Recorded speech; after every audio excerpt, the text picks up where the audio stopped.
Hi hello नमस्कार. तर आज तुम्ही निघालेले आहात या मराठी मुलीबरोबर 7th कॉन्टिनेंटला म्हणजेच अंटार्क्टिका बघण्यासाठी. पहिल्यांदा आपण जाणार आहोत अर्जेंटिनाची कॅपिटल सिटी असलेल्या ब्युनस आयरिस या सिटीला. त्यानंतर आपण जाणार आहोत एंड ऑफ द वर्ल्ड म्हणून जे गाव ओळखलं जातं ते उशुआया बघण्यासाठी.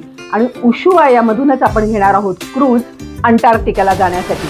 ब्युनस आयरिस पर्यंतचा प्रवास 35 तासांचा असल्यामुळे आणि अमेरिकन आणि ब्रिटिश एअरवेजची लॉयल्टी आणि क्लब मेंबरशिपचा फायदा म्हणून बिझनेस क्लास बुक केलं. हाय हॅलो नमस्कार. तर ही मराठी मीडिया आज तुमच्याशी चक्क विमान प्रवासातून बोलते आहे. आता मी फ्लाईट मध्ये बसलेली आहे.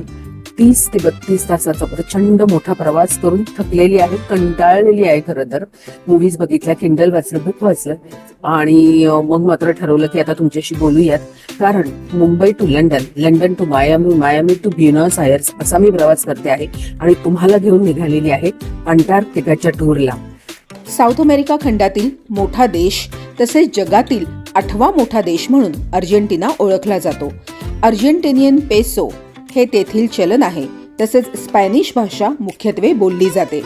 एअरपोर्टवरून उबर करूनच मी हॉटेलला निघाले. सिटी सेंटरमध्ये हॉटेल होतं आणि महत्त्वाचं म्हणजे एअरपोर्टवरच तिथलं सिम विकत घ्यायचं, ते स्वस्त पडतं.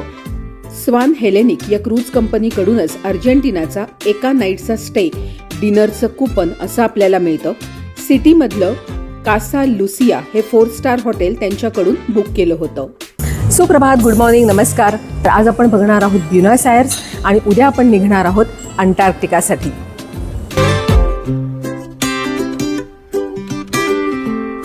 अंटार्क्टिकाच्या काही भूभागावर क्लेम करणाऱ्या देशांपैकी अर्जेंटिना हा सुद्धा एक देश आहे.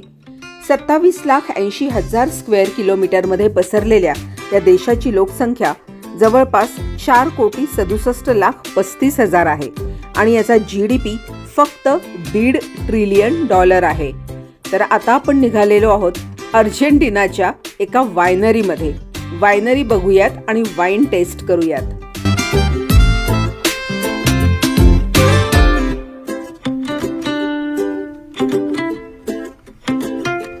मग आपण आता ब्युनस आयर्स पासून साधारण 40 ते 45 किलोमीटरवर असलेल्या वायनरीवर आलेलो आहोत.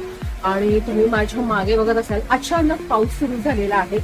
खूप छान वाटतंय. खरं तर वारं सुटलेलं आहे, पाऊस येतोय. वायनरी आणि रेस्टॉरंट तसं लहानसंच होतं. वेगवेगळ्या देशांमधले टुरिस्टचे ग्रुप इथे लंच करण्यासाठी, वेगवेगळ्या वाईन टेस्ट करण्यासाठी आणि त्याचबरोबर वेगवेगळ्या वाईन्सची माहिती घेण्यासाठी आलेले होते.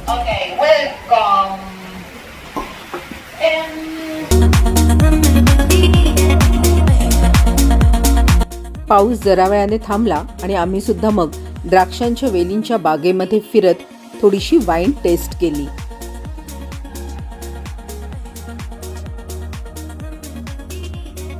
लंचमध्ये खूप वेगवेगळ्या प्रकारचे स्टार्टर्स, सूप, त्याच्यानंतर मेन कोर्स, सॅलड्स, त्याचबरोबर डेझर्ट सुद्धा अतिशय सुंदर होतं. अर्जेंटिनामध्ये आल्यानंतर एक गोष्ट जाणवलेली आहे.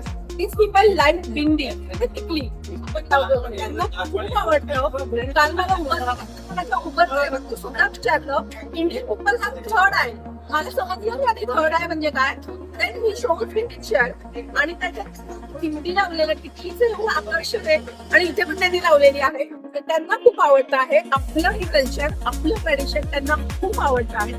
And our own is not toast, because if we toast the oat, we have different characteristics, and depends where we put the wine is the wine प्रोसेसिंगची माहिती देणाऱ्या मुलीने सुद्धा टिकली लावली होती आणि आम्हाला तिच्याकडे बघताना खूप मजा येत होती. अर्जेंटिनियन द्राक्षापासून बनवलेल्या रेड आणि व्हाईट वाईनची चव चाखून आणि डेलिशियस लंच करून आम्ही निघालो होतो पुन्हा हॉटेलला. कारण आमच्या चेक इन करण्याच्या बॅगा क्रूजच्या मेंबर्सला द्यायच्या होत्या आणि त्यानंतर आम्हाला त्या डायरेक्ट क्रूजवरच मिळणार होत्या. त्यामुळे एक टेन्शन आमचं गेलं होतं. आणि त्यानंतर संध्याकाळी जायचं होतं टँगो शोला. तिथेच आमचा डिनर सुद्धा असणार होतं. 19व्या शतकामध्ये अर्जेंटिनामधील स्पॅनिश लोकांनी म्हणजे वर्किंग क्लास पीपलने टँगो हा डान्स प्रकार शोधून काढला आणि कार्लोस गार्डेल या गीतकार आणि गायकाची गाणी मुख्यतः यामध्ये समाविष्ट होती.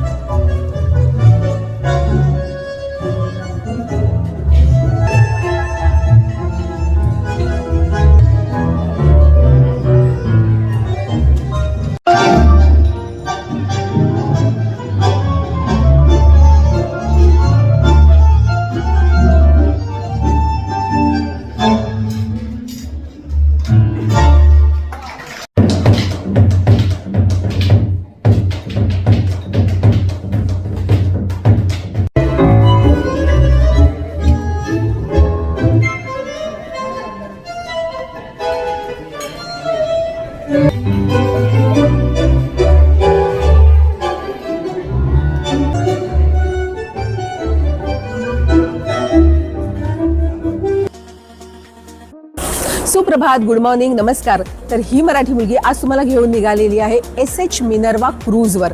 एक्सपिडिशन क्रूजवर आपण जाणार आहोत. 160 लोक असणार आहेत. आता मी ब्युनस आयर्सच्या एअरपोर्टवर उभी आहे. इथून आपण उशिआया हे शेवटचं पोर्ट म्हणजे सिटी आहे अर्जेंटिनाची, आणि तिथून आपण अंटार्क्टिकासाठी निघणार आहोत. संध्याकाळी 4 वाजता आमची क्रूज निघणार आहे. आत्ता फ्लाईट आहे, त्या फ्लाईटने आपण उशिआयाला जाणार आणि तिथून संध्याकाळी 4 वाजता आपण क्रूज एम्बार्क करणार आहोत.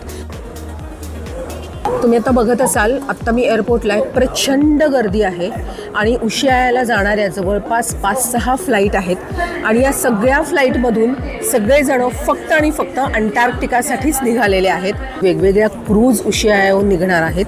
आमची एक्सपिडिशन क्रूज असणार आहे. एक्सपिडिशन क्रूजवर म्हणजे ती साधारण ती खोलपर्यंत समुद्रात आतमध्ये जाऊ शकते. वेगवेगळ्या आयलंडवर आपण जाऊ शकतो. स्वान हेलेनिक या क्रूज कंपनीने एरोलाइन्स अर्जेंटिना या कंपनीचं चार्टर फ्लाईट बुक केलं होतं.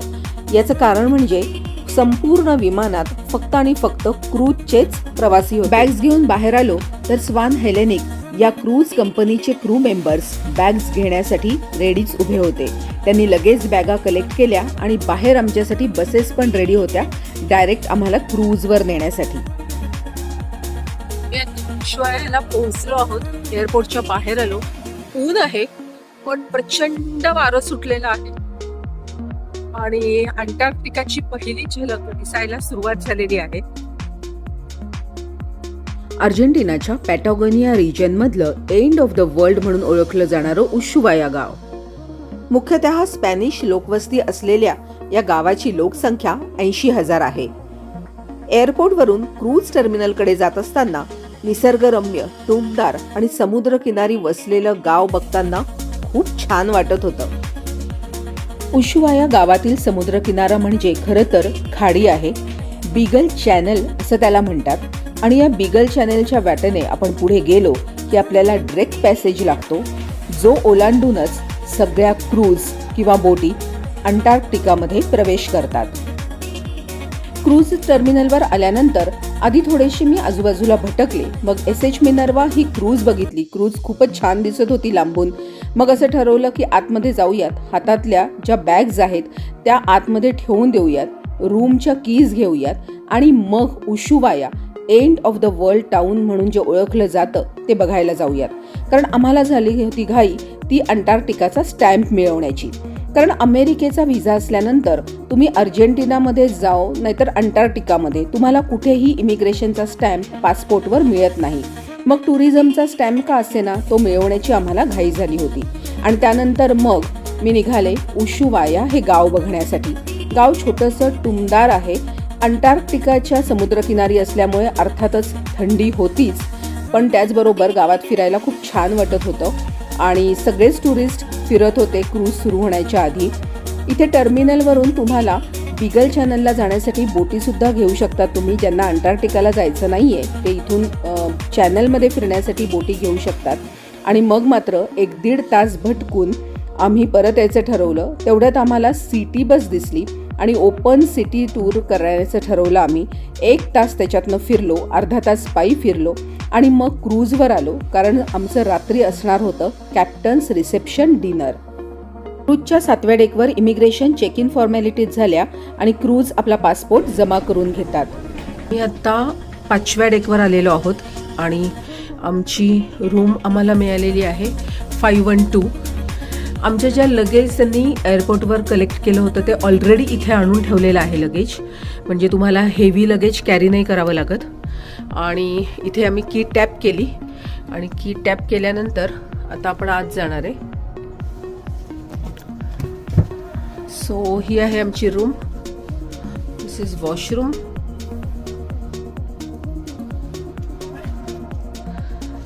दोन बेड्स, सोफा, देन इथे टीव्ही आहे ज्याच्यावर रोजचं आम्हाला सगळे इन्स्ट्रक्शन्स दिल्या जाणार आहेत. त्याच्यानंतर इथे कॅबिनेट दिलंय मोठं आणि स्वान हेलेनिक या कंपनीकडून आपल्याला ही एक बॅकपॅक मिळते. त्याच्यानंतर एक वॉटर बॉटल आहे आणि हे पार्का जॅकेट हे जॅकेट मोठं जॅकेट आहे आणि हे जॅकेट घालूनच आपल्याला बाहेर उतरायचं असतं बोटीवरून खालती उतरताना, जेव्हा आपण ह्याच्या एक्सकर्शनसाठी जातो तेव्हा. आणि ही आमची बाल्कनी आहे.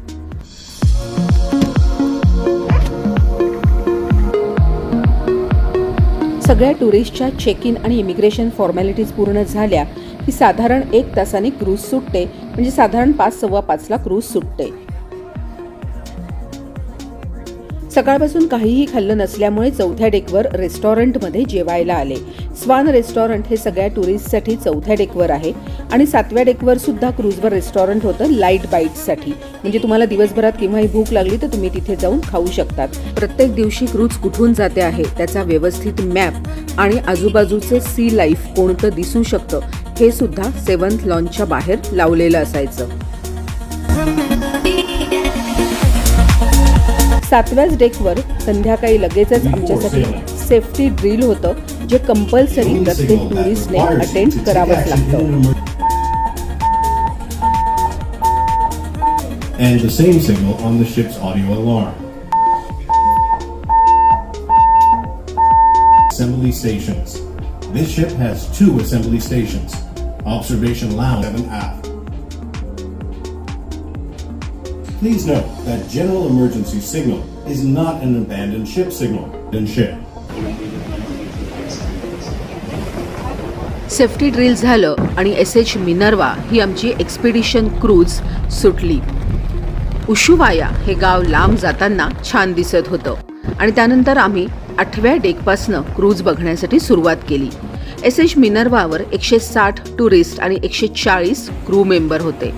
लॉन्ड्रेट, जिम, सोना आणि त्याचबरोबर 2 मोठे रेस्टॉरंट 4th फ्लोअरला आणि 7th फ्लोअरला अशी अतिशय सुसज्ज अशी ही क्रूज होती. क्रूजवर रोज रात्री डिनरनंतर वेगवेगळे कार्यक्रम ठेवलेले असतात. त्यामध्ये पहिल्याच दिवशी छोटासा म्युझिकचा कार्यक्रम होता, तो बघायचा होता आणि खरं तर झोपायचं होतं, कारण आता 2 दिवस आमची क्रूज फक्त आणि फक्त ड्रेक पॅसेजमधून जाणार होती.